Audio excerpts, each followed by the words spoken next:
English నేర్చుకోవడం అనర్గళంగా మాట్లాడడం మీ కల? వెంటనే కాల్ చేసి క్లాసెస్‌కి రిజిస్టర్ అవ్వండి.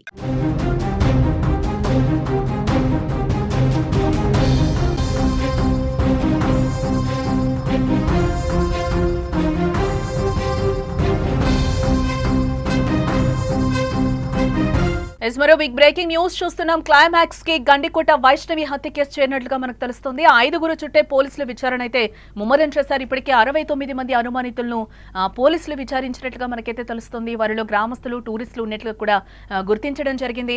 ఆ వ్యక్తి నోరు విప్పితే గండికోట రహస్యం కూడా వీడే అవకాశాలు ఉన్నట్లుగా కూడా చెప్తున్నారు. నిందితులను ఊరు దాటించిన వ్యక్తిని గుర్తించారు పోలీసులు ఇప్పటికైతే. గండికోట వైష్ణవి హత్య కేసులో ఒక్కొక్కటిగా చిక్కుముడులు వీడుతున్నట్లుగా మనకైతే బ్రేకింగ్ న్యూస్ లో సమాచారం అందుతోంది. ఇప్పటికే ఈ కేసును ప్రతిష్టాత్మకంగా తీసుకున్న పోలీసులు నిజాలు నిగుదేల్చే పనులు అయితే నిమగ్నమయ్యారు. ఇక ఇప్పటికే ఈ కేసులో 69 మంది నిందితులను పోలీసులు విచారించారు. వారిలో గ్రామస్తులతో పాటు కొందరు టూరిస్టులు కూడా ఉన్నట్లుగా తెలుస్తోంది. అయితే ఈ కేసులో ప్రధాన నిందితులను తప్పించిన వ్యక్తిని పోలీసులు గుర్తించినట్లుగా ఇప్పుడు బ్రేకింగ్ న్యూస్ లో అయితే సమాచారం అందుతోంది. ఆ వ్యక్తి ఎవరా అనేది ఇప్పుడు ఈ కేసులో ఉత్కంఠగా మారిందని చెప్పుకోవాలి.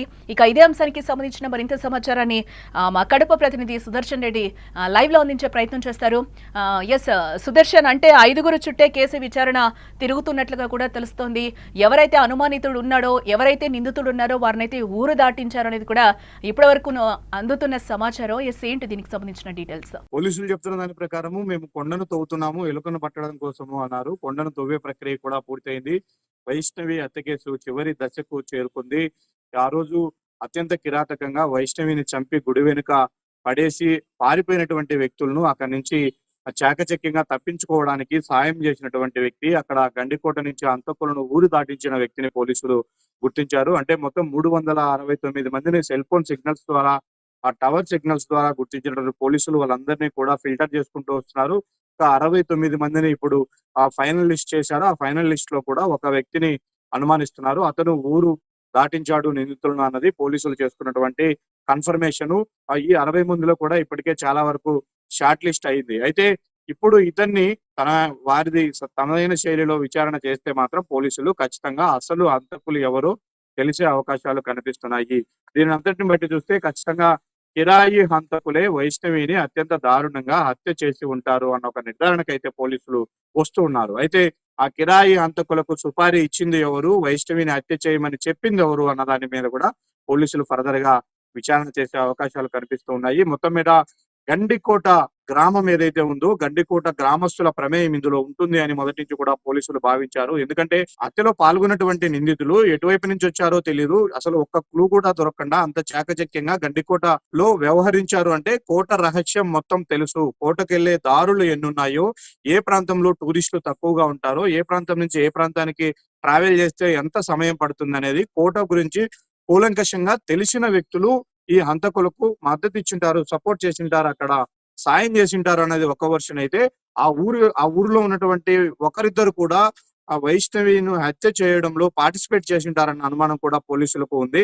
అయితే ఇప్పుడు ఆ వ్యక్తి పోలీసుల అదుపులో ఉన్నాడా, లేకపోతే అప్పటి నుంచి పరారిలో ఉన్నాడా అనేది తెలియాల్సి ఉంది. ఎందుకంటే హంతకులను తప్పించారు. గండికోటలో ఆ రోజు సంఘటన జరగక ముందు గ్రామస్తులు ఎంతమంది ఉన్నారు, జరిగిన తర్వాత రాత్రి నుంచి ఆ గ్రామంలో ఎవరెవరు మిస్ అయ్యారు, అప్పటి నుంచి గ్రామానికి దూరంగా ఉంటున్న వాళ్ళు ఎవరు అనే దాని మీదే పోలీసులు దృష్టి సాధించారు. అక్కడే అసలు క్లూస్ ఇప్పుడు పోలీసులకు దొరుకుతూ ఉన్నాయి. అందులో భాగంగానే ఆ రోజు ఆ హత్యలో పాల్గొన్నటువంటి నిందితులను ఊరు దాటించే ప్రయత్నం చేసినటువంటి గండికోట వాసిని పోలీసులు గుర్తించినట్టుగా మనకు సమాచారం అందుతుంది. అతన్ని ఇప్పుడు పూర్తి స్థాయిలో విచారణ చేస్తే మాత్రం పూర్తిగా ఎవరు ఈ హత్యలో పాల్గొన్నారనే విషయాలైతే స్పష్టంగా తెలిసే అవకాశాలు కనిపిస్తున్నాయి. అందుకే ఇది చాలా చివరి దశకు వచ్చింది. ఒక మెట్టు దూరంలోనే వైష్ణవి హత్య కేసు విచారణ ఆగి ఉంది. ఆ మెట్టు దూరాన్ని కూడా పోలీసులు ఛేదించే అవకాశాలు స్పష్టంగా కనిపిస్తూ ఉన్నాయి. మొత్తంగా వైష్ణవి హత్య కేసుకు సంబంధించి చిక్కుముడులన్నీ కూడా వీడే దశకు చేరుకుందా? ఇంకా ఎంత టైం పోలీసులు తీసుకునే అవకాశాలు కనిపిస్తున్నాయి? దాదాపు కూడా 25 డేస్ దాటిందనుకోవచ్చు అంటారా సుదర్శన్? కొండను దవ్వడం కోసం పట్టిన సమయంగా దీన్ని మనం పరిగణించాలి, పోలీసులు వాడిన భాషలో చెప్పాలంటే. అందుకే ఇంత సమయం ఆలస్యమైంది. 369 కాల్ డేటాను మొత్తం కూడా వాళ్ళు క్లియర్ గా ఫిల్టర్ చేసుకుంటూ వచ్చారు. అందుకే ఆలస్యమైంది. ఇప్పుడు చివరి దశకు వచ్చింది. ఈ వ్యక్తిని పూర్తి స్థాయిలో ఇంట్రాగేషన్ చేస్తే మాత్రం వస్తుంది. అయితే ఇప్పటికీ కూడా పోలీసులు చాలా బలంగా కొంత అనుమానం వ్యక్తం చేస్తున్నారు కుటుంబ సభ్యులు. వాళ్ళే సుపారీ ఇచ్చి చేపిచ్చి ఉండొచ్చు అన్న ఒక అనుమానం పోలీసుల దగ్గర ఉంది. లేకపోతే ఎవరైతే ఆ అమ్మాయి అన్నున్నాడో ఆ అన్న ఎగ్జాక్ట్‌లీ 12 గంటల సమయానికి రంగనాయక స్వామి ఆలయం దగ్గరికి వచ్చే సమయంలో ఆ అమ్మాయి క్యారియర్ తన వెంట తెచ్చుకున్నటువంటి క్యారియర్ బాక్స్‌లో సుదర్శన్, ఇక్కడ ఉన్నటువంటి ఇంకొకటి కూడా అన్నం పాయింట్ తినేసి కూడా కుటుంబ సభ్యుల్ని ఇప్పటివరకు కూడా అనుమానించిన పరిస్థితి కనిపిస్తుంది. ఎందుకంటే ఇది చాలా సెన్సిటివ్ మ్యాటర్. ఫ్యామిలీని మేము ఇంట్రాగేట్ చేయడానికి, విచారణ చేయడానికి కూడా ఇప్పటివరకు మాకు ఎటువంటి క్లూ కూడా దొరకలేదు. సో కాబట్టి మేము ఇంకా కుటుంబ సభ్యుల జోలికైతే వెళ్ళడం లేదని కూడా పోలీసులు మొన్నటి వరకు మనకి క్లియర్ గా చెప్పిన సమాధానం. ఎస్, అంటే ఈ రోజు ఫ్యామిలీని అనుమానిస్తున్నారు అంటే బట్ వాళ్ళకి ఏదైనా ఈ రోజు క్లూ దొరికింది పోలీసులు సైడ్ నుంచి అని అనుకోవచ్చంటారా మనం? క్లూ దొరికింది. నిర్ధారణకు కూడా వచ్చే అవకాశాలు అయితే కనిపిస్తూ ఉన్నాయి. ఆ రోజు సురేంద్ర గుడి దగ్గరికి వెళ్లే సమయానికి ఆ అమ్మాయి తన వెంట తెచ్చుకున్న క్యారియర్ బాక్స్ లో భోజనం చేస్తూ ఉంది. ఇతను చూసిన వెంటనే ఆ అమ్మాయి హఠాత్తుగా దూరం నుంచే అన్నను గుర్తించి తను వస్తే నా మీద దాడి చేస్తాడని ఎక్స్పెక్ట్ చేసి ఈ అమ్మాయి అక్కడ లగేజ్ మొత్తం అంటే తన బ్యాగు, క్యారియర్ బాక్స్, ఓని ఇవన్నీ కూడా వదిలేసి అటు నుంచి గుడి వెనుక వైపుకి వెళ్లి దాక్కునే ప్రయత్నం చేసి ఉంటుంది. ఆ దాక్కోవడంలో అక్కడ ఉన్నటువంటి ఆకతాయిలు ఎవరైనా ఆ అమ్మాయి మీద దాడి చేసి చంపి ఉండొచ్చు అన్నది ఒక అనుమానం. లేకపోతే సురేంద్ర అనే అక్కడ ఉన్నటువంటి కిరాయి హంతకులకు ఆ అమ్మాయి పలానా అని చూపించి వచ్చి ఉండొచ్చు కూడా అనే అనుమానం కూడా పోలీసులు వ్యక్తం చేస్తూ ఉన్నారు. కాబట్టి ఎటువైపు నుంచి చూసినా కూడా ఫ్యామిలీ పాత్ర లేనిది ఇందులో ఇది సాధ్యం కాదు ఖచ్చితంగా. అందుకే ఇంతమందిని విచారించినప్పటికీ ఎవరిపైన కూడా అనుమానాలు రావట్లేదు, క్లూస్ దొరకట్లేదు. కాబట్టి ఈ పర్సన్ గిన ఖచ్చితంగా నోరు విప్పితే ఆ రోజు ఎవరు పార్టిసిపేట్ చేశారు, ఏ విధంగా వాళ్ళు ఊరు దాటి వెళ్లిపోయారు, ఇన్ని రోజులుగా ఎక్కడ తలదాచుకున్నారు అనే విషయాలు తెలిసే అవకాశం ఉంది. ఖచ్చితంగా బయట వ్యక్తుల్ని ఏర్పాటు చేసి హత్య చేయించి ఉంటారు అన్నది పోలీసుల అనుమానం. హత్య చేయించడానికి గల కారణాలను కూడా పోలీసులు ఇప్పటికే అన్ని కోణాలలో అనాలిసిస్ చేశారు. వైష్ణవి ప్రియుడికైతే అంత అవసరం లేదు. అలాగని వైష్ణవికి వేరే శత్రుత్వం ఏదీ లేదు. పరువు కోణంలో వైష్ణవిని కుటుంబ సభ్యులే ఈ విధంగా చేపించి ఉంటారా అన్న కోణం అయితే పోలీసులను ఇప్పటికీ బలంగా తడుతూ ఉంది. ఆ ప్రయత్నంలోనే ఆ వ్యక్తి ఎవరైతే ఊరు దాటించాడో ఆ వ్యక్తి మేరకే సభ్యులందరినీ కూడా పిలిచి కూలంకషంగా వాళ్ళు విచారించే అవకాశాలు కనిపిస్తున్నాయి.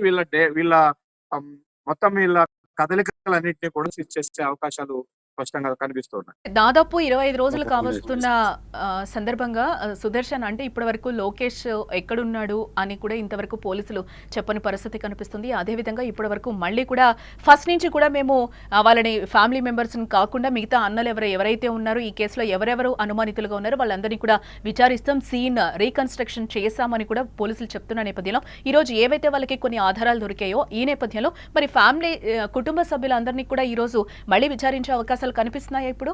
తప్పకుండా షార్ట్ కట్స్ లోనే ఈ కేసు వీగిపోతుందని పోలీసులు ఎక్స్పెక్ట్ చేశారు. డిఐజీ ఇప్పటికీ చెప్తున్నాడు ఆ రోజు సాయంత్రానికే మేము క్లియర్ చేస్తామని. ఎందుకు అలా చెప్పాల్సి వచ్చింది అంటే ఒక ఇద్దరు యువకులు అక్కడ టెంపుల్ దగ్గర అనుమానాస్పదంగా ఉన్నారు అని అక్కడ ఉన్నటువంటి మరో ప్రత్యక్ష సాక్షులు చెప్పారు. అదే సమయంలో అమ్మాయి టెంపుల్ దగ్గర ఒంటరిగా ఉంది కాబట్టి వీళ్ళిద్దరి ప్రమేయం ఉండొచ్చు. అందులో వాళ్ళు కూడా ఒకరు ప్రొద్దుటూరు, మరొకరు ఎర్రగుంట్ల ప్రాంతానికి చెందిన వారు. అంటే లోకల్ వ్యక్తులే ఇద్దరు. వాళ్ళు అక్కడ అనుమానాస్పదంగా తిరుగుతూ ఉన్నారు. అప్పటికే ఆ అమ్మాయి గుడిలో ఒంటరిగా ఉంది అంటే ఖచ్చితంగా వీళ్ళే వెళ్ళి ఆ అమ్మాయి పైన ఈ అఘాయిత్యానికి పాల్పడి ఉంటారు అని అనుమానించారు. వాళ్ళని పూర్తిగా ఇంటరాగేషన్ చేస్తే వాళ్ళు ఒప్పుకునే అవకాశం ఉంటది. ఖచ్చితంగా వాళ్ళే చేసి ఉంటారన్న కోణంలో కూడా పోలీసులు ఆ రోజు ఎక్స్పెక్ట్ చేశారు. షార్ట్ కట్ లోనే ఈ కేసు వీగిపోతుంది, విచారణ పూర్తవుతుంది అని. కానీ వాళ్ళు కాదు అని తేలిన తర్వాతే కేసు మొదటికి వచ్చింది, మళ్ళీ విచారించాల్సి వచ్చింది. నెక్స్ట్ స్టెప్పే తల్లిదండ్రుల మీద అనుమానాలు ఉన్నప్పటికీ వాళ్ళు తీవ్రమైనటువంటి బాధలో ఉన్నారు. అంతేకాకుండా మా బిడ్డను మేము ఎందుకు చంపుకుంటామంటూ వాళ్ళు మీడియా దగ్గరికి వచ్చి మాట్లాడుతున్న నేపథ్యంలో ఇదేమైనా వాళ్ళను ఎక్కువ ప్రెజర్ చేస్తే అది మరో యాంగిల్లో వెళ్లే అవకాశం ఉంటది. కాబట్టి పోలీసులకు చెడ్డ పేరు వచ్చే అవకాశం ఉంటదని వాళ్ళను పక్కన పెట్టి ఎప్పటికప్పుడు వాళ్ళ కదలికలను గమనిస్తూ వాళ్ళ డేటా అంతా కూడా అనాలిసిస్ చేసుకుంటూనే మొత్తం ఓవరాల్ గా అంటే పిన్ టు పిన్ మొదటి నుంచి కూడా విచారణ చేయాలనే నిర్ణయానికి పోలీసులు వచ్చారు.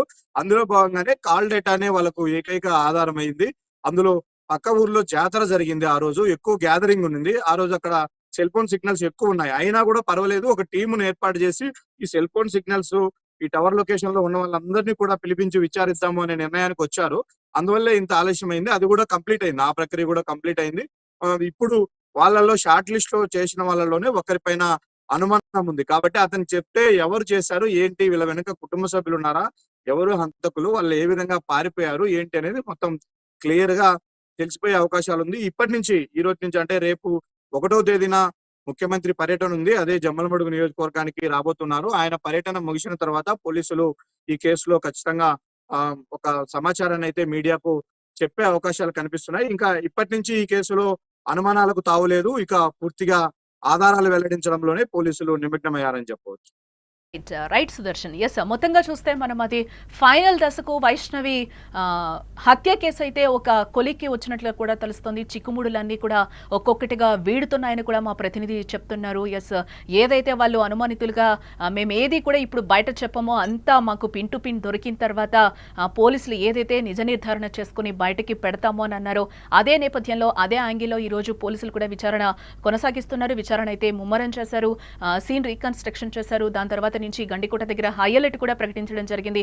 ఎవరు వచ్చినా కూడా క్షుణ్ణంగా తనిఖీలు చేసి పంపిస్తున్న సిచ్యువేషన్స్ అయితే అక్కడ గండికోట దగ్గర నెలకొన్నాయని కూడా చెప్పుకోవచ్చు. ఈ నేపథ్యంలోనే సీఎం పర్యటన కూడా ఉంది జమ్మలమడుగుకి. ఆ లోపలైతే ఒక వైష్ణవి కేసుకు సంబంధించి కూడా ఒక క్లారిటీ వచ్చే అవకాశాలు ఉన్నాయి. ఫ్యామిలీ మెంబర్స్ కూడా విచారిస్తాం, వాటికి సంబంధించి కూడా కొన్ని క్లూస్ మా దగ్గర ఉన్నాయి కాబట్టి ఫస్ట్ లో వాళ్ళు బాధతో ఉన్నారు, మా అమ్మాయిని మేమే చంపుకుంటామా అని కూడా మీడియా ముఖంగా పేరెంట్స్ ఇద్దరు కూడా మాట్లాడిన పరిస్థితులు మనం గతంలో చూసాం. ఇదే నేపథ్యంలో వాళ్ళని ఈ రోజు పిలిపించి, అంటే ఈ మధ్య కాలంలో పిలిపించి కూడా కుటుంబ సభ్యుల్ని విచారిస్తామని కూడా పోలీసులు చెప్తున్నారు. దానికి సంబంధించి కూడా అక్కడ ఎవరైతే హత్య చేశారో దానికి సంబంధించి కొన్ని క్లూస్ దొరికాయి. ఒక వ్యక్తి నోరు విప్పితే అంతా కూడా నిజం బయటపడుతుంది అనే యాంగిల్లో కూడా పోలీసులు విచారణ అయితే కొనసాగిస్తున్నారు. అతి త్వరలోనే వైష్ణవి హత్య కేసు చిక్కుముడులు వీడే అవకాశాలు అయితే కనిపిస్తున్నాయి.